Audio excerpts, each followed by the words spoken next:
자, 볼게요. 하자. 조천은 너희? 자, 저 그만 뜯어고. 116페이지 있지. 자, 저번 시간에 그 특수상대성 이론 과정 두 가지 배웠고요. 그리고 특수상대성 이론에 대해서 간단하게 알아봤는데,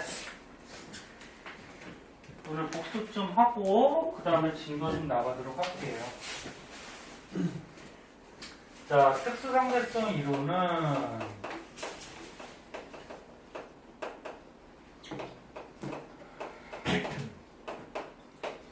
쉽게 뭐 이렇게 생각하라 그랬죠?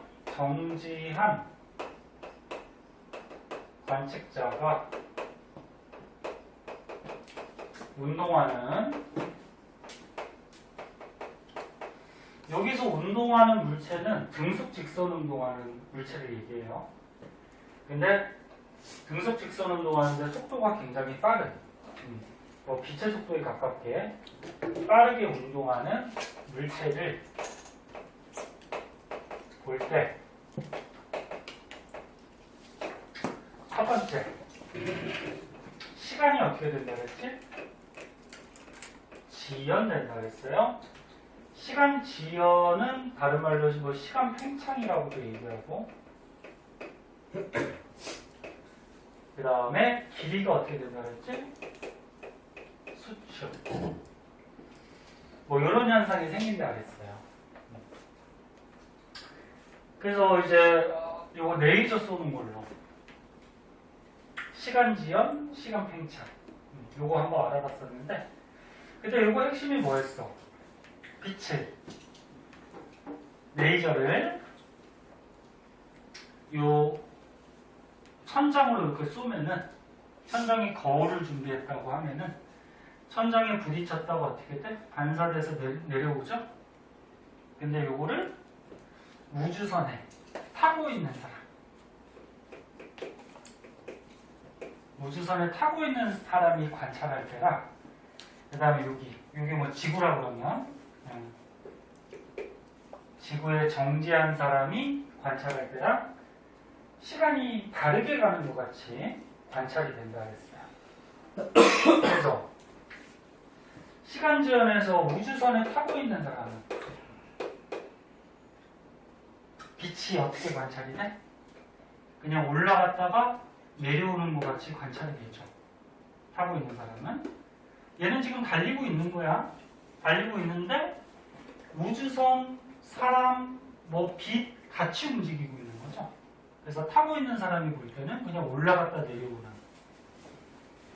그래서 우주선에 타고 있는 사람이 시간을 쟀을 때, 예를 들어서 뭐 올라갈 때 1초, 그 다음에 내려올 때 1초, 그래서 뭐 2초 만에 빛이 올라갔다가 내려오는 것 같이 관찰이 되는데, 이 지구에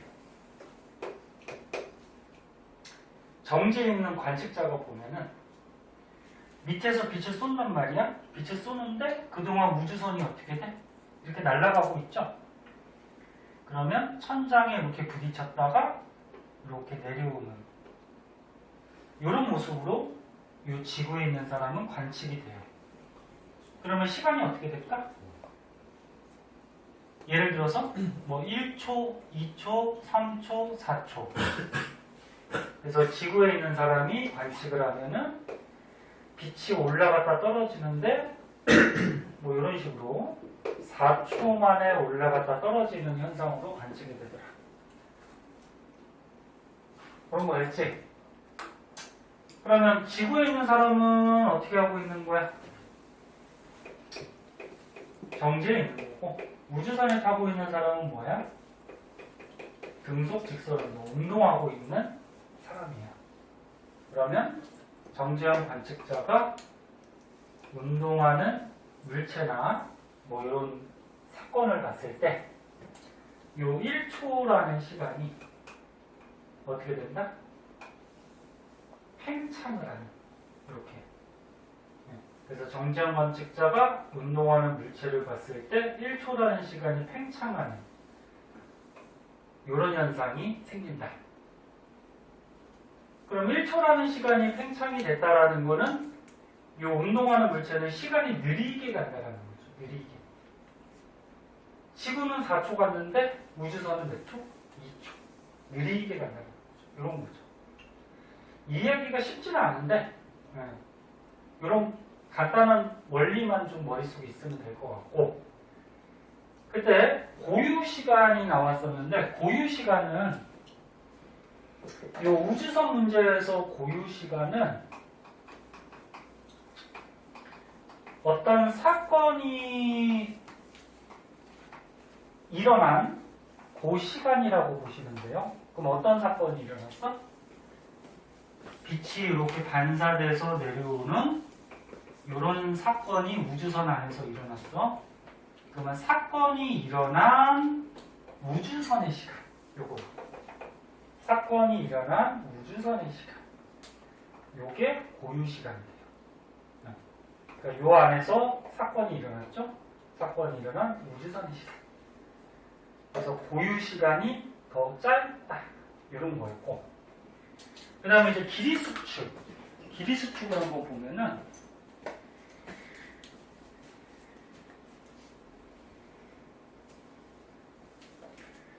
자, 오른쪽 페이지로 가보자.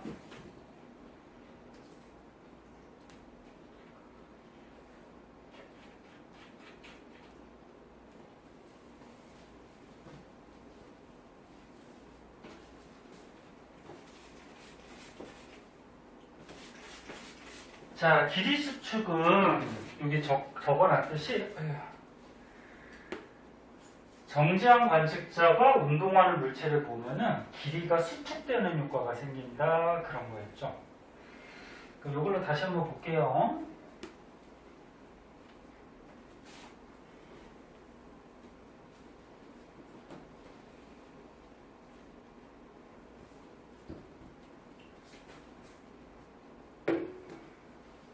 아유, 오늘 비가 계속 와서 습해가지고 칠판이 잘 안 마른다.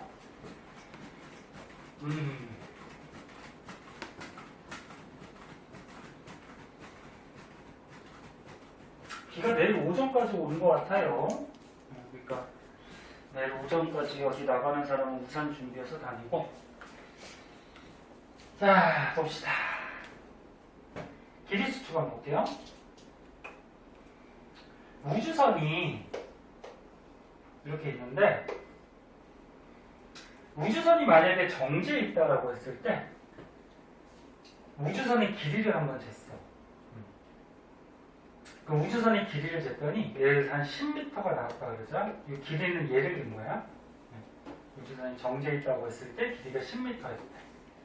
근데 우주선이 이제 나르고 있어. 나르고 있을 때 요 바깥쪽에 뭐 위에서 뭐 여기 달이라고 나와 있는데, 달에서 어떤 관측자가, 얘는 지금 정지해 있지? 정지한 관측자가 이 우주선을 이렇게 관측을 하면은 이 10m라는 우주선의 길이가 짧게 수축되는 현상이 생긴다는 거예요.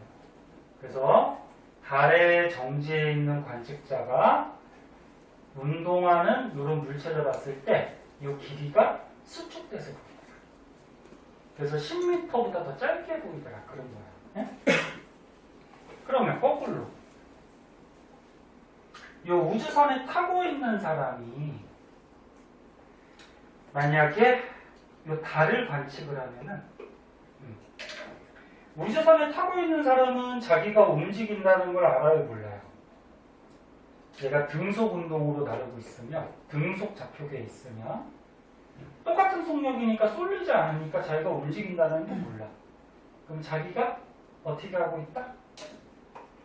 정지해 있다라고 생각이 들고, 거꾸로 이제 창문 밖을 내려다보면은 이 달이 어떻게 이렇게 달리고 있다라고 보이게 되죠. 자기가 움직이는 거꾸로 방향.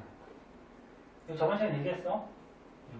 그러면 원래 예를 들어서 달이 정지 상태에 있을 때 뭐 달의 길이가 예를 들어서 한 100m라고 해보자. 100m였는데 요 사람이 볼 때는 달이 움직이는 것 같이 보여. 그래서 정지한 관측자가 움직이는 요 물체를 볼 때는 달의 길이가 어떻게 되냐? 수축돼서 보이는 효과가 생긴 거예요. 그래서 서로 어떻게? 상대적으로 다르게 보이죠. 그래서 다시 한 번만 얘기할게.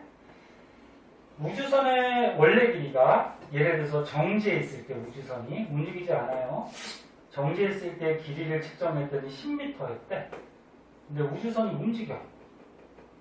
움직일 때 정지한 관측자가 우주선을 쳐다보면은 이 길이가 수축돼서 보이는 효과가 생겨요. 이건 거꾸로 되는 거죠, 이거는. 우주선에 타고 있는 사람이 달을 볼 때는 달이 정지했을 때 길이가 100m라고 했을 때 얘가 얘를 쳐다보면은 달이 거꾸로 가는 것 같이 보이지? 그럼 정지한 관측자가 운동하는 물체를 쳐다보면 이 길이가 어떻게 돼? 수축돼서 보이는 이런 현상이 됩니다. 서로 상대적으로. 그러면 여기에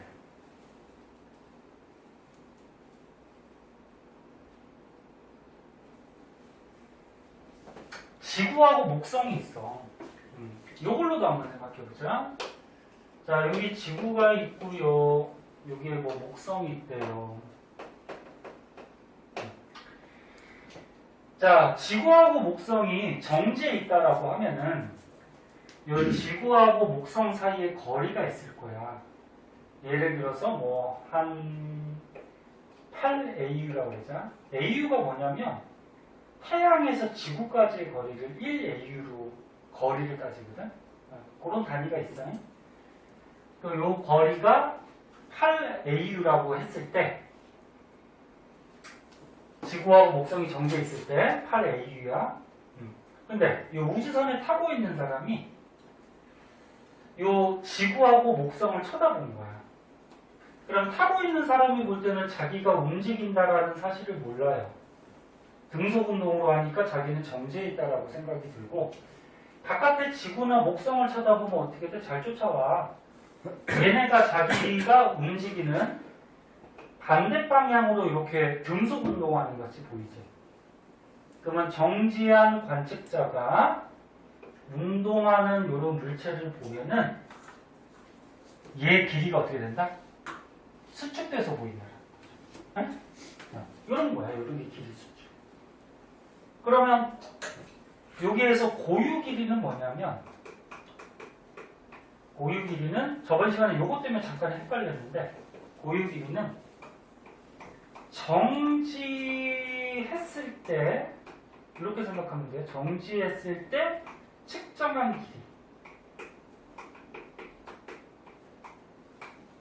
그럼 우주선부터 봐봐. 아까 우주선이 정지했을 때 이 측정한 길이를 우리가 10m로 잡았어. 그럼 이게 고유 길이가 되는 거야. 고유 길이. 근데 정지했을 때 측정한 게 10m였는데 얘가 이제 달리면 달에 있던 사람이 우주선을 쳐다보면은 이 길이가 어떻게 된다? 짧아 보인다. 즉 길이가 수축되니까 고유 길이보다 짧아 보인다. 짧아. 그럼 이제 지구하고 목성을 봤을 때 우주선에 타고 있는 사람은 자기가 정지해 있다라고 느껴지고 지구하고 목성이 움직이는 것 같이 보여. 그리고 맨 처음에 지구하고 목성이 정지 상태에 있을 때 길이가 8AU라 그러면 이게 뭐가 되는 거야? 고유 길이가 돼. 맨 처음에 정지해 있을 때 측정한 길이, 고유 길이. 그러면 정지해 있는 관측자가 얘는 움직이고 있어. 근데 지는 정지해 있다라고 느껴지는 거지. 정지한 관측자가 운동하는 물체를 보면은 이 길이가 어떻게 된다? 수축되게 관측이 된다.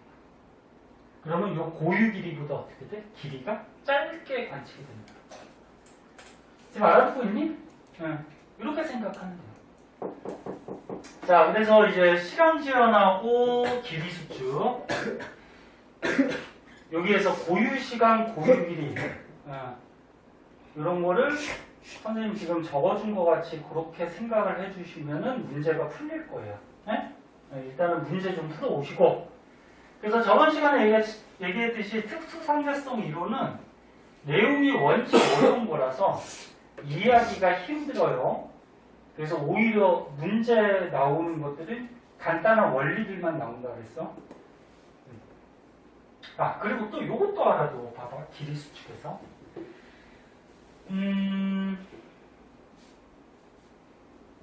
길이가 수축이 될 때는 자기가 운동하는 방향의 길이가 수축이 되는 거지, 운동하지 않는 요 길이는 수축되는 거 아니야, 이거는.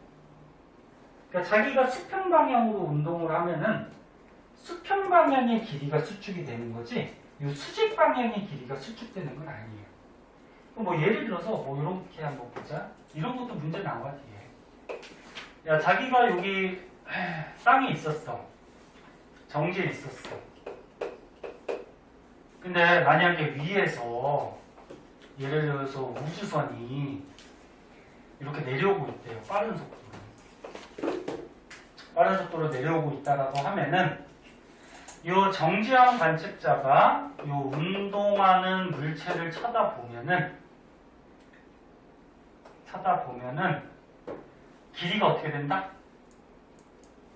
원래 고유 길이보다 짧게 보인다는 거죠. 만약에 우주선이 가만히 있을 때 이 고유 길이가 예를 들어서 5m였어. 근데 이 정지형 관측자가 운동해 오고 있는 물체를 볼 때는 5m보다 어떻게? 짧게 보인다는 거죠. 근데 어디가 짧게 보인다? 이 수직 길이가 짧게 보인다. 수직 길이가. 이 우주선의 수평 길이는 운동하는 방향이 아니지. 그럼 요거는 짧게 보이지 않아요. 그대로 보여요. 그래서 길이 수축할 때는 운동하는 방향의 길이가 짧게 보인다. 그럼 여기에서는 고유 길이가 뭐가 되는 거야? 얘가 원래 정지 상태에 있을 때 5m, 요게 고유 길이가 되는 거고, 에? 근데 운동을 해가지고 얘가 관측한 길이는 5m보다 어떻게 돼? 짧게 보이죠. 그건 고유 길이가 아니죠. 네? 그렇게 생각해 주시면 될 것 같고요. 그 다음에 이제 밑에 보면 뮤온이 나와요. 오늘 진도 좀 많이 나갈 거예요. 시험 범위가 니네 작년에 정기까지도 조금 들어갔던 학교가 있어가지고 좀 빨리 나가야지 공부할 시간들이 많으니까. 자, 뮤온도 시험에 한 문제 잘 나오거든요. 봅시다.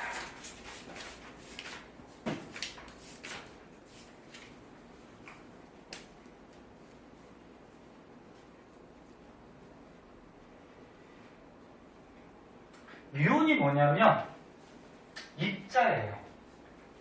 그러니까 우주에 존재하는 입자인데, 자,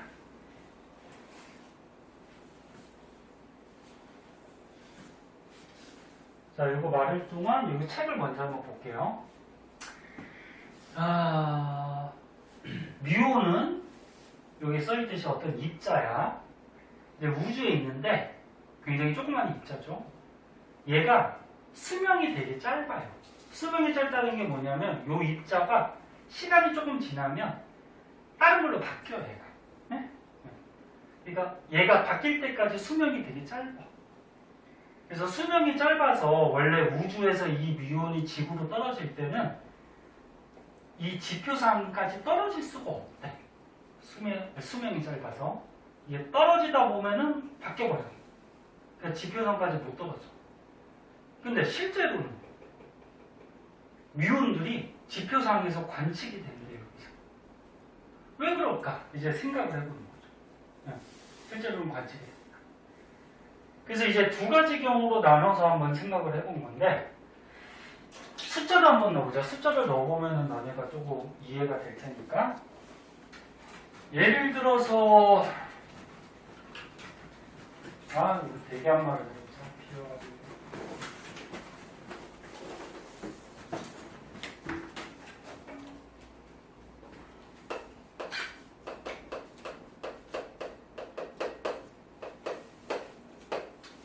자, 뮤온에 예를 들어서야 뮤온의 수명이 예를 들어서 몇 초 할까? 한 4초라고 할까? 수명이 4초래. 그럼 원래는 우주에서 이렇게 떨어질 때 4초가 지나면 땅까지 도달을 못해요. 수명이 짧아서. 그런데 지표상의 지상의 관측자가 그러니까 이 지표상의 관측자가 이 미온을 쳐다본 거예요. 이렇게. 쳐다봤을 때는 얘는 정지해 있어. 정지해 있고 미온은 뭐하고 있어? 운동하고 있어요. 그러면 정지한 관측자가 운동하는 물체를 보면은 시간이 어떻게 된다? 팽창한다고. 네? 시간이 팽창한다고. 그러면 지구의 정지에 있는 사람은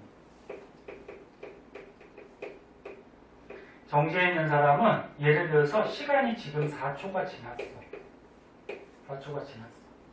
근데 정지해 있던 관측자가 요 운동하고 있는 미온을 이렇게 쳐다보면은 요 운동하는 미온의 시간은 어떻게 돼? 시간이 팽창해버리는 거예요. 그러면 시간이 팽창한다는 건 시간 지연이라고도 얘기했고, 그럼 시간 팽창은 뭐 했어?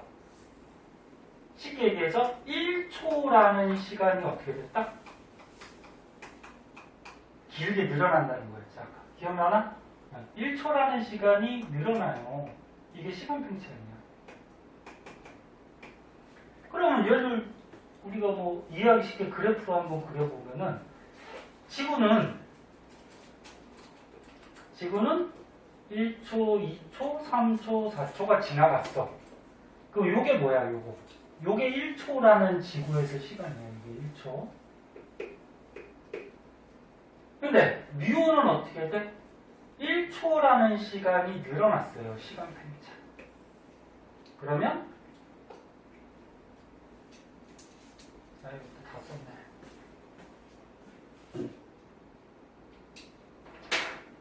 봅시다. 조금만 집중해봐요. 그리고 내일 쉬니까 집에 가서 좀 놀다가 늦잠 자도 되잖아. 자, 그럼 미온은 어떻게 돼? 요 1초라는 시간이 늘어났어. 이렇게. 예를 들어서. 응? 요게 1초야. 미온의 1초야. 그러면 미온의 수명이 몇 초? 4초. 그러면 1초, 2초, 3초, 4초. 미온의 시간이 이렇게 간다는 거지. 4초. 그러면 지구에서 4초가 지난 이후로도 미온의 시간은 계속 가고 있어요. 그러면 지구에서 4초가 딱 지났는데도 미온의 수명이 어떻게 돼? 남아있는 거지. 그럼 여기 떨어지는 거야. 네? 지구하고 똑같이 미온의 시간이 가면은 얘가 떨어지다가 어떻게 돼? 지표면까지 도달을 못해요. 근데 1초라는 시간이 팽창하면서 지구는 4초가 끝났는데 미온은 아직도 수명이 남아있다는 거야. 네? 그래서 지표상에 도달을 뭐 이런 원리예요. 그래서 미온의 시간은 천천히 흘러서 이렇게 팽창해서 천천히 가는 거예요. 천천히 흘러서 수명이 지연, 그래서 시간 지연, 수명이 길어지는 효과가 생겨서 미온이 지표상에 도달할 수 있다. 이렇게 설명을 합니다. 정확하게 이해할 수 있는 사람은 없어요. 네? 너무 어려운 내용이라. 그래서 지금 설명한 게 이해가 되면은 다행이고요. 이거 가지고 문제 풀어봐야 돼. 그 다음에 이제 이걸로 보자. 미온과 함께 움직이는 좌표에서 볼 때. 그러니까 이번에는 요 미온에서 본 거야. 그럼 너네 미온에서 보면은 여기가 이게 입자긴 하지만 여기에 너네가 있다라고 생각해. 미온을 타고 있다라고 생각해봐. 미온 입장에서. 그러면 미온은 등속 운동을 움직이고 있지만 거기에 타고 있는 사람은 자기가 움직인다라는 걸 알아 몰라? 모르지. 아까 우주선하고 똑같이 몰라요. 근데 지구를 쳐다보면 어떻게 돼? 뮤온에 타고 있는 사람이 지구를 쳐다보면 지구가 어떻게 돼? 자기가 운동하는 반대 방향으로 이렇게 운동하고 있는 것 같이 보이지, 그치? 됐나? 그러면 정지한 관측자가 운동하는 물체를 이렇게 지구를 쳐다보면 이 길이가 어떻게 된다? 수축돼서 보인다. 그러니까 지구가 만약에 정지해 있을 때 길이가 요만했는데 지구가 운동하잖아. 왜 관측자가 어디 있는데? 뮤온에 있거든. 그럼 지구가 움직이니까 정지한 관측자가 움직이는 물체를 보면 정지해 있을 때 길이보다 어떻게 된다? 수축된다. 즉 뭐야? 뮤온이 떨어지는 거리가 짧아진다라는 거죠. 거리가. 예? 거리가 짧아지니까 수명이 짧더라도 어떻게 돼? 떨어질 수 있다라는 거죠. 거리가 줄어들었습니다. 이렇게 설명을 한대요. 그래서 이해를 하셔야 돼요. 그래서 이거는 뭐 그림 여기서 보면은 뮤온과 지표면의 사이의 거리가 수축되어 뮤온의 수명이 짧더라도 짧은 고유 수명을 갖고 있더라도 거리 자체가 짧아졌으니까 뮤온이 어떻게 된다? 지표면까지 도달할 수 있다. 이렇게. 이거는 길이 수축이 돼요. 길이 수축. 한 번씩 봐주세요. 그리고 문제는 숙제로 일단 풀어 오시고요. 자, 오늘은 넘어가서 진도를 좀 빨리 나가기 위해서 그 다음 거 한번 보자.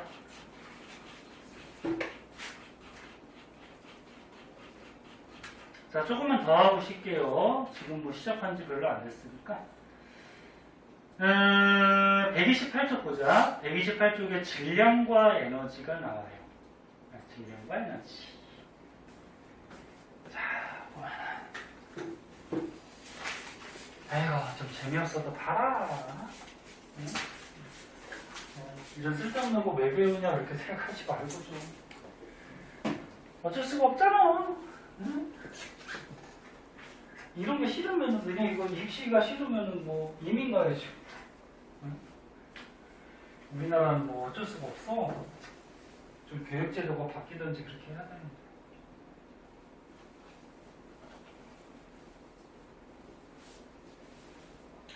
(1년만) 고생하시면 돼요. 내년 이맘때 되면 어떻게 되니 니네? 네? 고3 이제 기말고사 이제 딱 7월달에 끝나면 이제 수시로 갈 사람들은 이제 공부할 게 없죠. 네? 이제 입시 준비만 하면 돼. 기말고사, 이때 기말고사만 딱 끝나고 1년 후에 자기 수시로 어디 대학교 갈까 생각하고 있다가 담임선생님하고 이제 상담도 하고 그 다음에 이제 여름방학 지나서 2학기 때 수시 원서들을 써요. 근데 내신 성적이 안 좋아서 이제 정시로 보겠다는 사람은 이제 11월 정시까지 또 열심히 공부해야지.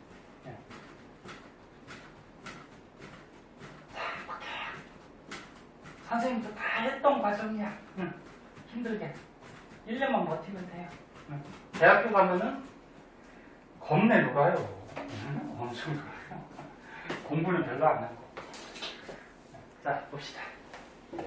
원래 특수상대성 이론이 이게 개정되기 전까지는 하나가 더 있었어요. 질량 증가가.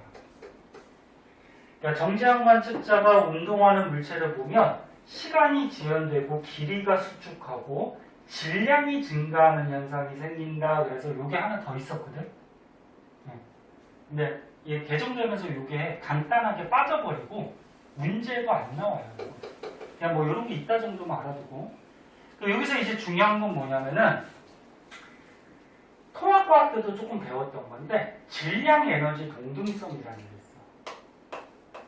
질량 에너지 동등성. 요 말뜻이 뭐니? 질량과 에너지는 뭐다? 동등하다. 동등하다는 게 뭐야? 서로 어떻게 된다? 바뀔 수 있다. 네? 그러면서 이제 또 식을 하나 아인슈타인 얘기하죠. 네? 아인슈타인 천재라 그랬죠. 천재. 그래서 2는 mc 제곱이라는 식을 하나 만들어요. 여기서 2가 뭐야? 에너지. m이 뭐니? 질량. c는 빛의 속도예요. 빛의 속도인데 빛의 속도는 상수값이야. 숫자. 과학에서 중요한 건 뭐야? 상수 숫자가 중요한 게 아니지. 어떤 관계가 중요한 거죠. 그죠? 쟤는 뭘 그렇게 보고. 유민이는 요즘 아픈 거 같은데 그래도 좀 봐. 집에 와서 좀 자고. 어? 이거 안 보면 나중에 언제 할게요. 그래서 얘는 상수니까 그렇게 신경 쓸 거 없고요. 숫자. 그럼 여기서 이제 이 상수를 제외하면 어떤 관계가 성립해? 에너지하고 질량은 어떻다? 같다. 그치? 네, 같다. 같다라는 건 뭐야? 서로 바뀔 수 있다. 그리고 바뀔 수 있다라는 거는 다른 말로 하면은 에너지가 줄면은 뭐가 늘어난다? 질량이 늘어나고 질량이 줄면은 누가 늘어난다? 에너지가 늘어나고 응? 이렇게 바뀐다. 그래서 여기 단원에서 이제 중요한 건 뭐냐면 요거 질량 결손. 질량 결손이라고 그러면은 이런 거죠. 질량이 결손된다. 결손이 뭐야? 늘어난다는 거야? 줄어드는 거야? 줄어드는 거지. 그럼 아까 처음에 얘기했듯이 질량이 감소하면은 야, 질량이 감소하면 뭐가 늘어나야 되겠지? 뭐가 늘어나? 질량이 감소하면 뭐가 늘어나? 에너지가 늘어나겠죠. 됐나? 이게 같은 관계니까 질량이 줄어들면 에너지가 늘어나야 되겠지. 그치? 네.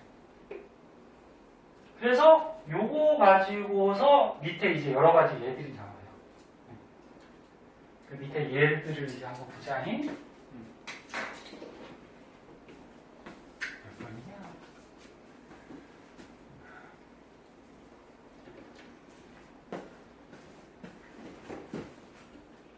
자, 여기 뭐 요 헬륨 원자핵 하나 나오고요. 얘가 이거 다 알아둬야 돼.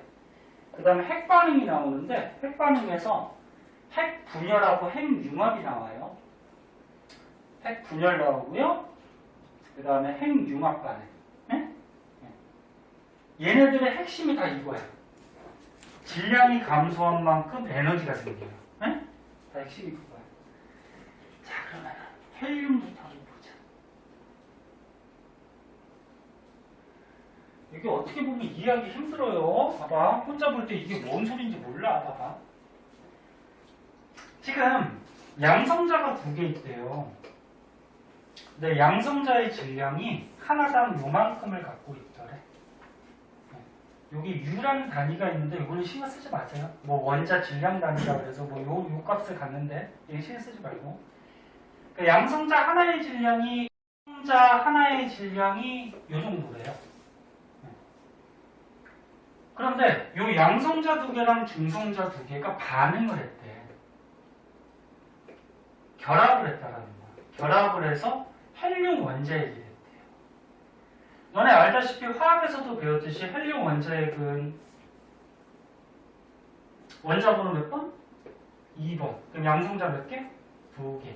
그 다음에 일반적인 헬륨은 질량은 4를 갖거든? 뭐 동위원소도 있지만. 그럼 질량 4니까 양성자 2개, 중성자 2개로 되죠. 그런데 봐봐.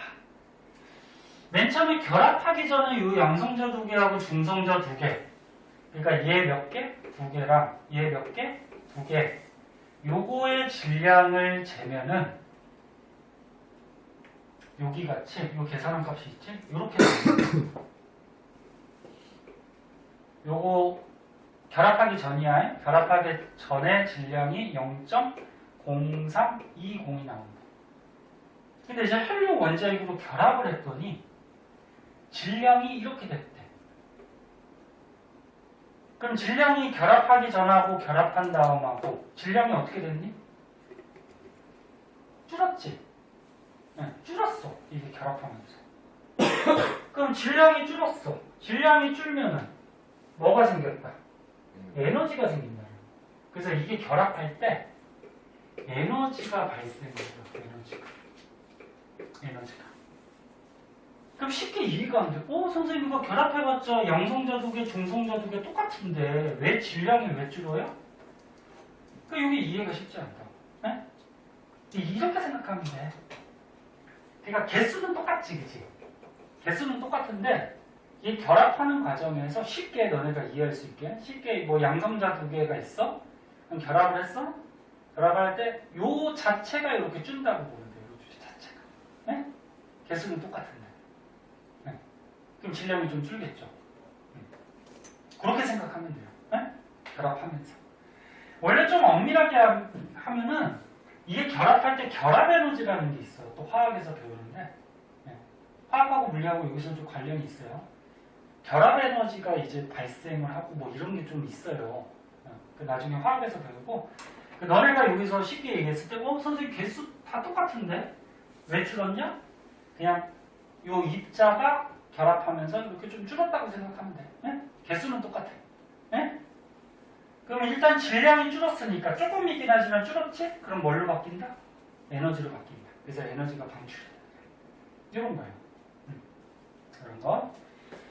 그럼 하나만 더 하고 잠깐만 쉬었다 갈게요. 핵분열 하나만 볼게요. 핵분열. 아이고 지금 안 듣다가 또 나중에 또 모른다고 그러지 말고 귀찮이는 그렇게 잔소리를 해도 계속 물리뿐만이 아니고 다른 시간에서 핸드폰만 만지고 응? 선생님은 왜 지적을 안 하는지 알아? 응? 지쳐서 그래. 응? 자꾸 지적하면 너하고 싸우게만 되고 그러니까 알아듣겠지 그러고서 가만히 있는데도 계속 그냥 선생님이 귀찮이 갖고만 자꾸 갈고갖고 이제 무빈이로 바꾸기로 했는데 무빈이도 오늘 귀에 못 꽂고 듣고 있냐? 네? 듣고 있어? 저 수업 안 들어도 되잖아요. 저 이거 풀고 있어요. 아 맞다 너 이거 중간고사 때 봤지? 네. 아 맞다 너네 그 특이하게 이게 중간고사 여기까지 본 거야? 질량까지? 네. 오늘 이거 끝날 거야. 끝나고 이제 그 뒤에 나갈 거야. 맞다.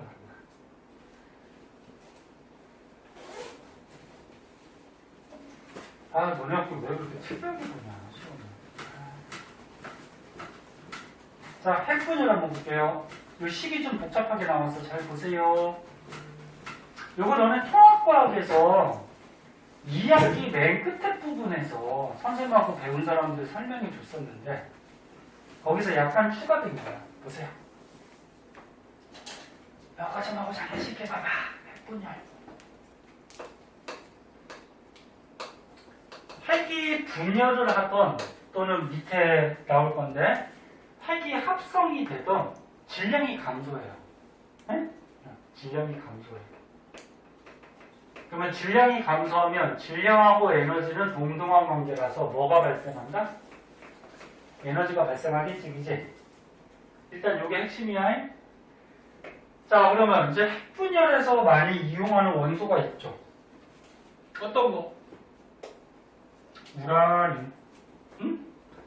니네 이거 핵분열시켜서 얘들아 핵분열시켜서 여기서 나오는 에너지 가지고 니네 발전하는 전기 에너지 만드는 그게 무슨 발전이야? 원자력 발전이죠. 원자력 발전. 네? 원자력 발전에 얘를 쓰는 거란 말이야. 네? 그 니네 원자력 발전소에서 사용하는 원소가 우라늄이에요. 우라늄이 너네 방사능이 나오기 때문에 그 원자력 발전소에서 그 방사능 때문에 많이 문제가 되는 거지. 지금 일본도 그렇고. 네. 자, 우라늄도 동위원소가 있어요. 질량이 2, 3, 5짜리도 있고 또 다른 것도 있고. 근데 핵분열할 때 많이 쓰는 거는 잘 쫓아와. 우라늄인데 원소 우라늄 질량 얼마짜리? 2, 3, 5짜리를 써요. 우라늄의 원자 번호는 외울 필요 없어. 얘가 92번이에요. 이렇게 돼. 그럼 니네 화학에서 배웠듯이 원자 번호가 92니까 양성자가 몇 개? 92개. 그 다음에 질량이 2, 3, 5니까 요 중에서 양성자 92개 뺀 게 중성자. 맞니? 아무튼 우라늄 요게 있어. 자, 여기가 있는데. 얘를 어떻게 분열시키냐면은 중성자를 하나 보내줘요. 원자로에서. 원자로 해서 얘를 분열시켜. 잘 가져. 중성자를 이렇게 하나 퉁 보내주는데 맨 처음 보내주는 중성자는 속도가 느린 중성자예요. 저속 중성자. 그럼 얘를 보내주면 이 우라늄 자체가 불안정화 원소거든. 그 불안정화 원소를 뭐 방사성 원소 이런 거 들어봤었죠. 다른 과목할 때도. 불안정해. 그럼 이 중성자가 딱 오면은 얘를 흡수하면서 또는 얘가 충격을 주면서 얘가 붕괴를 해요. 얘가 불안정하니까 어떻게 될까? 안정화 원소로 이렇게 붕괴를 해. 응? 그래서 여기 뭐 크립톤하고 바리움으로 붕괴가 돼. 크립톤하고 뭐 바리움으로 이렇게 붕괴가 됐대. 그러니까 분열하는 거지. 근데 크립톤 같은 경우에 이거 외울 필요 없어요. 원자 번호가 36번인데 질량이 얼마? 92. 선생님도 안 외우고 있어? 바리움이 원자 번호가 56번인데 질량이 141. 이렇게 붕괴가 됐대. 분열이 됐대. 그런데 이게 우라늄이 한 개당 이렇게 분열할 때마다 요 안에 있던 중성자가 튀어나와요. 중성자가 보통 2~3개 정도 튀어나오는데 보통 문제에서는 이렇게 3개로 나와. 근데 여기서 튀어나오는 중성자는 속도가 좀 빠른 중성자예요. 이게 일단 분열해서 나오는 중성자는 속도가 빠른 고속 중성자. 중성자는 표시를 이렇게 해줘요. N으로 표시해주고, 야, 중성자는 원자 번호가 없죠. 원자 번호는 뭐 가지고 매기니? 양성자 개수 가지고 매기지? 화학에서 배듯이. 그럼 얘는 양성자가 없잖아. 당연히 중성자니까. 그 0이고, 하지만 질량은 1을 갖지. 너네 질량이라는 건 양성자, 중성자 둘 다 1씩을 갖잖아. 그치? 그래서 이렇게 표시해줘. 근데 여기서 튀어나온 중성자는 속도가 빨라서 이제 옆에 있는 우라늄을 빠른 속도로 가서 또 부딪혀요. 요거 우라늄. 그럼 어떻게 돼? 맨 처음에는 속도 느린 거 하나 보내줬지만 여기서 고속 중성자들이 막 튀어나오면서 옆에 있는 또 요런 우라늄들을 연속적으로 막 분열을 시키지. 그럼 여기서도 어떻게 될까? 얘가 분열되면 또 중성자가 한 3개 튀어나오고 3개 튀어나오고 3개 튀어나오고 그럼 또 옆에 있는 우라늄들을 또 분열시키지. 그치? 그래서 이렇게 연속적으로 분열된다 그래서 이거를 연쇄 반응이다 이렇게 얘기해요. 연쇄 반응. 근데 여기서 이제 중요한 건 뭐냐면 요거 질량이 중요한 거야. 자, 맨 처음에 뭐가 있었어? 자, 우라늄이 있었어. 92번에 질량이 2, 4, 5짜리가 있었어. 거기다 뭘 하나 보내줬어? 중성자를 하나 보내줬어요. 그랬더니 분열을 했어. 분열을 해서 뭐가 됐어? 크립톤이 하나가 됐고요. 그 다음에 또 뭐 됐어? 바륨이 하나 됐죠? 그 다음에 뭐가 튀어나왔어? 중성자가 3개가 튀어나왔어. 요게 몇 개? 3개가 튀어나왔어. 됐니? 됐니? 그럼 이제 질량을 따져보자. 요게 질량수잖아, 그지? 그럼 235에 질량 하나 하면은 질량이 얼마야? 개수가 얼마야? 230 얼마야? 6이 되죠. 그럼 반응한 후를 볼까? 반응한 후에 92 더하기 141 더하기 중성자 하나당 질량이 1인데 요게 3개란 말이야. 그치? 그럼 3이죠. 그럼 이거 다 더하면 얼마야? 236이야. 그러니까 반응 전하고 반응 후에 개수는 변했어 안 변했어? 안 변했어. 근데 에너지가 나오더래. 에너지가. 여기에서 뭐 200 메가 2볼트라는 요건 뭐 단인데 메가 2볼트 이렇게 읽으면 돼. 요 에너지가 나오더래. 에너지가. 야, 그럼 에너지가 왜 갑자기 왜 나왔을까? 에너지가 나오려면 질량이 어떻게 돼야 돼? 감소해야 되는 거지. 이 질량 감소한 만큼이 에너지가 나오는 거야. 네?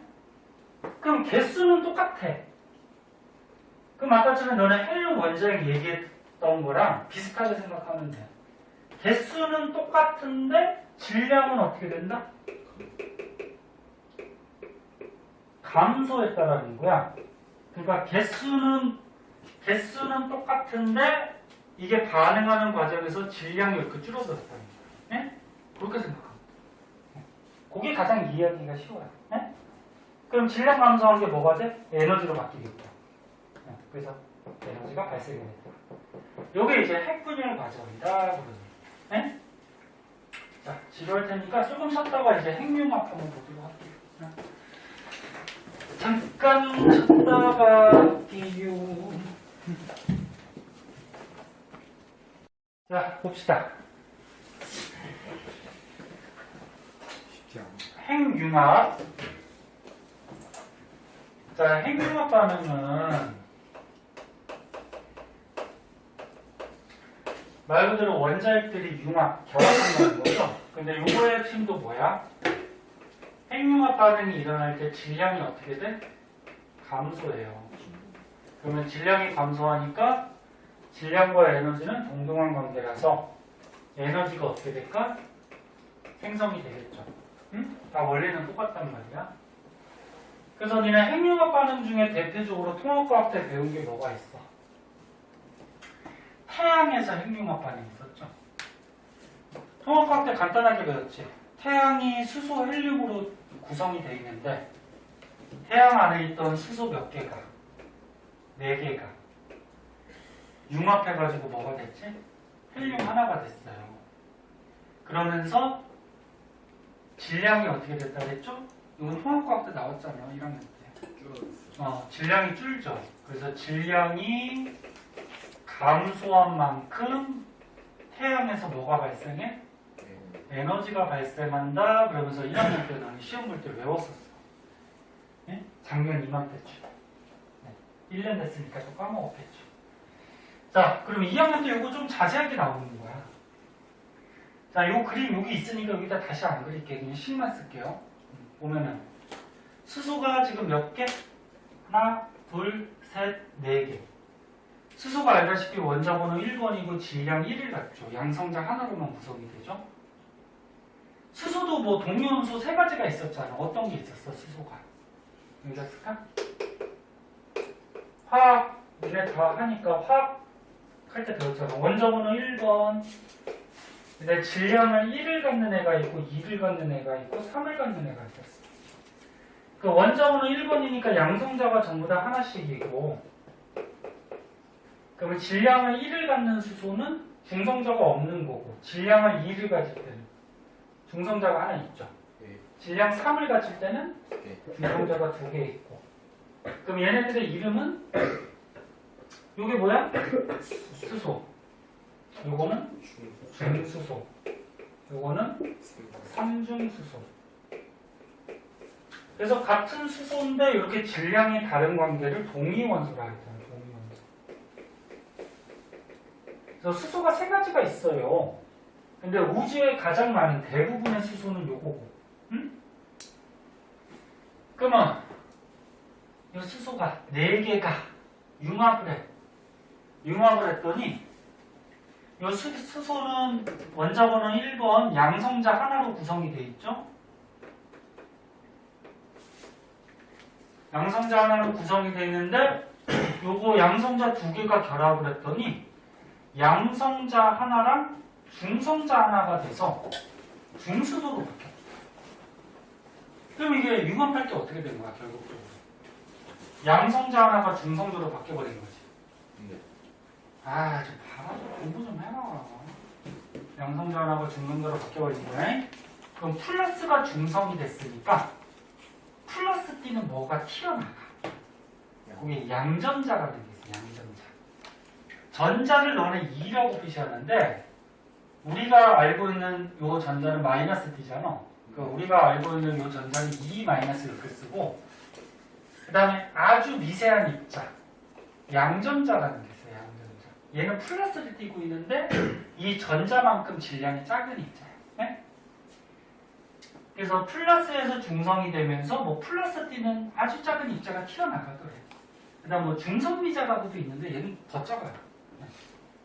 아무튼 중수소가 됐어. 얘도 마찬가지로.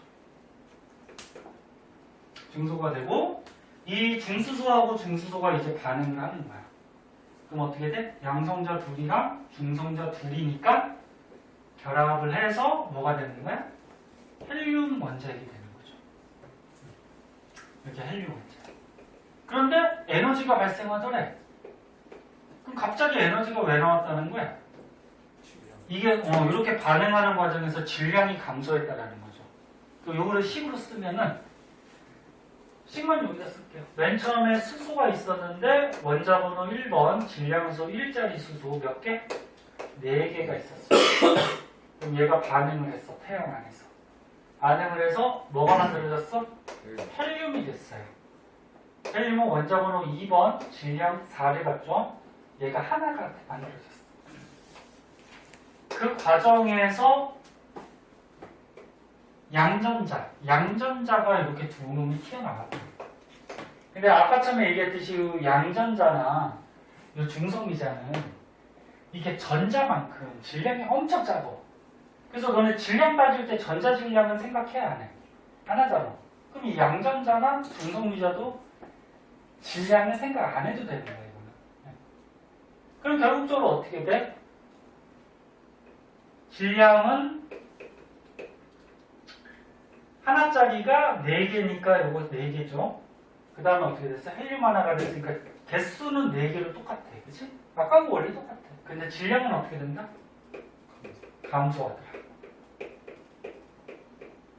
그래서 더 복잡한 건 알 거 없고 얘가 결합하면서 얘가 이렇게 줄어든다라고 생각하면 돼. 질량이. 그럼 질량 감소한 만큼이 뭘로 바뀌었더라? 에너지로. 요 메가 2볼트. 요 숫자는 외울 필요 없는 거예요. 그러니까 에너지로 이렇게 바뀌다. 자, 그 다음 요거는 태양에서 핵융합 반응하는 거고, 요거는 핵융합로. 사람이 일부러 핵융합을 시키는 거야. 그래서 요게 사용되는 게 지금 중수소하고 삼중수소가 있대요. 얘를 반응을 시켰더니 중성자가 하나 튀어나가면서 헬륨이 만들어졌대. 그럼 얘도 식으로 한번 적어보자. 그럼 식으로 적으면 어떻게 돼? 수소가 있었는데 원자번호 1번 중수소라. 그 다음 또 뭐? 원자번호 1번 삼중수소를 반응을 시켰더니 뭐가 만들어졌어? 헬륨이 만들어지더래. 그리고 뭐가 하나 튀어나갔어? 중성자가 하나 튀어나가더래. 중성자는 원자번호 0, 질량수 1. 아까 얘기했듯이. 여기 튀어나갔더래. 그럼 얘네들의 개수는 어떻게 된다? 질량 개수는 2개, 3개 하니까 5개고 반응 후에도 어떻게 돼? 5개. 선생님 이게 개수를 자꾸 쓰는 이유는 문제 풀다고 개수가 변하지 않았는데 어떻게 질량이 감소해? 그것 때문에 자꾸 쓰는 거야. 근데 질량이 어떻게 돼? 감소를 해요. 그럼 질량 감소한 만큼 뭐가 발생한다? 에너지. 마찬가지 숫자는 외울 필요 없는 거고. 그래서 핵심은 다 이거야. 지금까지 했던 거. 핵 분열이던 핵융합이던. 네? 이렇게 따질 줄 아시면 되고. 그래서 뒤에 또 문제가 나올 거예요. 문제 숙제로 해오시고요. 계속 진도 나가기 때문에 너네 숙제 안 해오면 계속 밀린다고 그랬어.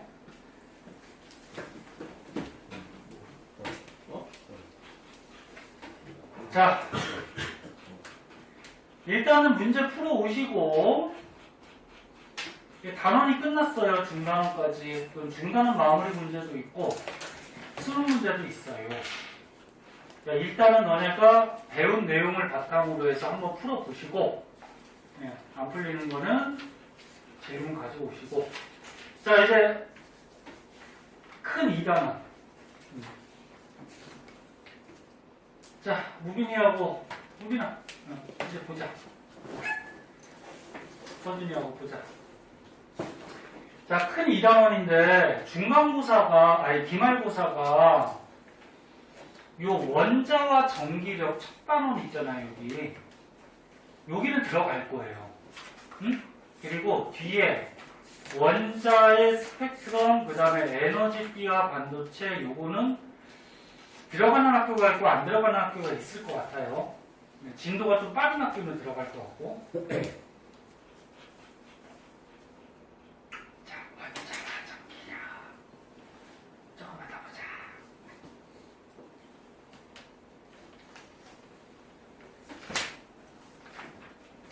148페이지.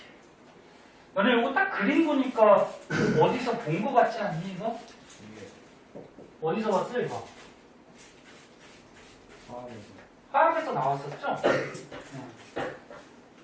그래서 너네 화학 이번에 그 원자의 구조 시험범위 들어가는 사람은 요거하고 약간 겹쳐요. 그래서 화학 시간에도 잘 듣고, 그 다음 물리 시간에도 잘 듣고 해서 좀 겹치는 부분이야. 자.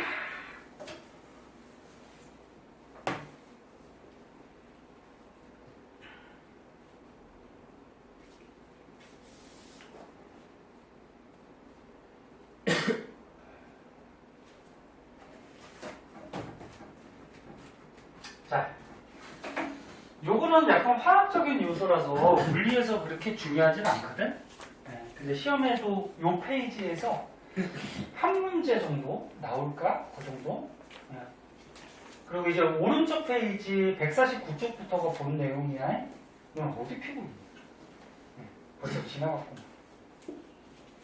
그래서 요거는 화학적인 좀 내용이라서 간단하게 화학 시간에 배운 거 바탕으로 해서 정리만 한번 해보세요. 자, 옛날에 톰슨이라는 과학자가 있었어. 톰슨이 뭐 했다 그랬지? 화학 배울 때? 무슨 실험했니, 얘가? 음극선. 음극선 실험에서 뭐 발견했어? 전자 발견했죠? 네. 만약에 이거 화학 내용이 기억 안 나는 사람은 화학 영상 찍어놓은 거 다시 한번 보던지, 남아서 묻고 가세요. 네. 그래서 옛날에 톰슨이라는 과학자가 음극선 실험을 해서 전자를 발견하면서 얘가 원자 모형을 하나 제시를 했었죠. 전자를 발견했어? 그래서 전자가 이렇게 원자 군데군데 존재하고 있다, 박혀 있다. 뭐 이렇게 얘기를 한 모형을 얘기를 했어요. 그러면 아직까지 전자만 밝혀졌거든? 전자만 밝혀졌으니까 아직 플러스 T는 원자핵은 밝혀지지 않았어요. 그래서 플러스 T는 어떤 물질이 있을 것이다. 입자가 있을 것이다. 그런 것들이 퍼져 있다. 뭐 이렇게 주장을 했고. 그 다음에 이제 러더퍼드라는 과학자가 나왔죠. 화학에서. 얘 무슨 실험했죠? 알파 입자 산란 실험했지? 그래서 뭐 발견했어? 원자핵을 발견했어요. 자세한 실험은 화학에서 중요한 거고. 그래서 알파 입자 산란 실험에서 원자핵을 발견해서 원자핵이 있고 주위의 전자들이 이렇게 돌아다니고 있다. 이런 모형을 제시를 해요. 그러면서 이제 나중에 보호가 수소를 가지고 요즘 최근에 배운 거 있죠. 화학에서. 수소를 가지고 선 스펙트럼을 찍었어요. 선 스펙트럼을 찍어서 전자들이 돌아다니고 있는 전자 껍질이라는 걸 이제 알아냈지. 그 다음에 추후에 껍질 안에서 오비탈이라는 또 공간도 알아냈대요. 응? 요게 이제 원자의 모형이 변천되는 과정이야. 요거 말고도 사이사이에 뭐 다른 원자 모형도 있는데 중요한 거 뭐 요거는 화학적인 요소라서 뭐 물리에서 거의 나오진 않고요. 그 다음에 밑에 비슷한 내용이야. 선생님이 얘기했던 거. 요거 전자 발견, 음극선 실험. 그러면서 음극선 실험 화학에서 할 때 이 음극선은 전자의 흐름인데 음극선이 플러스 쪽으로 휘는 걸로 봐서 뭐 마이너스 성질이 있다. 그 다음에 음극선이 지나는 길에 어떤 물체를 두면 뒤에 그림자가 생기는 걸로 봐서 음극선은 직진하는 성질이 있다. 뭐 음극선 지나가는 길에 바람개비를 뒀더니 바람개비가 돌아가더라. 질량을 갖고 있더라. 그 다음에 여기 자석을 갖다 놨더니 음극선이 휘돌아 음극선이 뭐 전압을 띠고 있더라. 화학에서 자세하게 했었어. 생략해요 이제 이거는. 네, 그러면서 이거 전자발견 나왔어. 그 다음에 이제 알파 입자 산란 실험. 이거 뭐였어? 알파 입자 발생기에서 알파 입자를 얇은 금박에다 쐈잖아, 그치? 알파 입자가 뭐라 그랬지? 헬륨 원자핵이라 그랬죠? 헬륨 원자핵. 요거 저기 기억 안 나는 사람은 그 영상 다시 한번 봐야 돼. 헬륨 원자핵, 그러니까 플러스야. 알파 입자를 쐈는데 금박에다가 대부분의 알파 입자들이 어떻게 돼? 통과가 됐어. 그래서 원자 안에는 대부분이 어떻게 된다? 빈 공간으로 되겠다. 대부분 통과한 걸로 봐서. 근데 일부가 어떻게 됐어? 일부가 알파 입자가 굴절도 하고 반사도 했어. 그치? 그걸로 봐서 알파 입자가 플러스인데 반사까지 할 정도면 이 물질 안에 플러스를 띠는 뭔가가 있다라는 거죠. 그죠? 크기는 작지만. 그래서 플러스 띠는 원자핵을 발견을 하죠. 간단하게 얘기한 거예요. 알파 입자 산란 실험. 자세한 거 화학 영상 한번 보세요. 응? 까먹은 사람. 서진이 이거 했었나? 안 했지? 그런가? 중간고사 때 봤었니? 아니요. 여기 와서 영상 봤었니? 아니요. 그럼 어떻게 했어? 학교에서. 아, 학교에서? 혹시 부족하면 얘기해. 응. 자, 그래서 여기까지는 이제 화학하고 관련된 원자 안에 전자 원자의 발견에 의해서 원자의 구조를 알아낸 과정이에요. 이게 왜 갑자기 왜 나왔냐면은 원자가 있을 때 세상의 물질들이 원자로 구성이 되잖아, 그치? 그 원자들이 뭐 결합해서 뒤에 이제 뭐 도체, 반도체, 절연체 뭐 이런 것들이 되고, 그 다음에 얘네들이 또 전기를 꼈을 때 전기력이 어떻게 생기고 뭐 그런 것들에 대해서 이제 배울 거예요. 자, 그래서 이제 본 내용으로 가자. 여기서부터 좀 천천히 할게요. 이제 시간이 45분이네. 다 됐네. 자, 이거 간단한 것만 한번 보고 끝낼게요.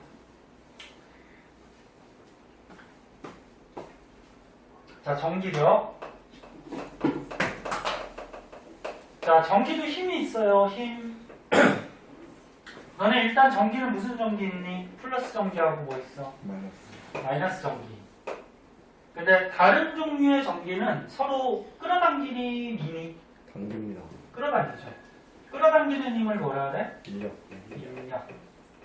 그 다음에 같은 종류의 전기는 서로 어떻게? 밀어요. 밀죠. 미는 건 뭐야? 청력. 청력. 그럼 이렇게 전기를 띤 입자들 사이에서는 끌어당기거나 미는 힘이 있어요. 통틀어서 전기력. 근데 이 전기력 구하는 식이 어떻게 되냐면 힘이니까 F라는 문자를 쓰겠지, 그지? 네. 구하는 시간. Q1 곱하기 Q2. 그 다음에 분모는 R에, 여기 잘 보세요. 제곱 있어. 제곱 까먹으면 안 돼요, 이거. 어떤 애들 계산할 때 이거 제곱 안 써서 틀리는 사람 되게 많아요. 그리고 요거를 는 식으로 만들기 위해서 앞에다가 상수를 이렇게 하나 넣어줘요. 그럼 이게 뭐냐면 F가 힘인데 전기력이고요. 요 K는 쿨롬 상수라 그래서 상수니까 뭐야? 숫자지, 숫자. 그 숫자니까 신경 쓸 필요 없어. 그냥 K라고 써도 돼. 그리고 곱하기 Q1, Q2는 뭐냐면 얘하고 얘가 띠는 전하의 양이에요. 전기의 양. 전기의 양. 그러니까 전하의 양. 그리고 R이 뭐냐면 두 개 입자 사이의 거리예요. 근데 여기 제곱이 붙어 있어요. 지금 무슨 얘기냐면 얘네들 사이에 작용하는 전기력은 얘네들이 띠는 전기의 양이 세면, 봐봐. 지금 얘 전기의 양이 1쿨롱이래. 얘도 1쿨롬이래. 요거는 전하량을 표시하는 문자고 요거는 단위야. 그래서 다음 시간에 다시 한번 복습할 건데 어딨어? 요거 전하량의 단위는 쿨롬이라는 단위를 써요. 그럼 1쿨롬 전기를 띄고 있을 때 끌어당기는 힘하고 2쿨롬 있을 때 끌어당기는 힘 중에 누가 더 셀까? 얘가 더 세겠지. 그러니까 부호까지 붙이면 이렇게 되잖아. 그치? 그럼 전기가 세게 뛸수록 끌어당기는 힘은 어떻게 돼? 세질 거 아니야. 그치? 그래서 두 개의 전하량의 양이 어때? 비례해요. 비례하고 거리는 반비례거든? 거리가 어떻게 돼? 야, 이 두 개 입자가 가까우면 끌어당김이 세겠죠. 근데 멀리 있으면 약하겠지, 당연히. 그치? 그래서 거리가 가까울수록 전기력은 세죠. 근데 제곱의 반비례하고, 그럼 이런 비례 반비례를 는 식으로 만들기 위해서 상수를 하나 갖다 붙여줍니다. 근데 이 전기력에 관계된 거는 옛날에 쿨롱이라고 읽어도 상관없고, 쿨롱이라는 과학자가 이런 거를 좀 알아냈다 그래서 쿨롱 상수라고 얘기해요. 요 식 앞으로 이제 계속 쓸 거예요. 네? 계속 쓸 거라서 되게 중요하고, 오늘은 시간이 모자라서 일단 이 공식만 좀 외워두세요. 다음 시간에 요거 좀 자세한 내용하고 관계된 문제들 좀 풀어보도록 할 테니까. 자, 내일 쉬는 날이니까 좀 재밌게 놀시고 공부도 조금 하고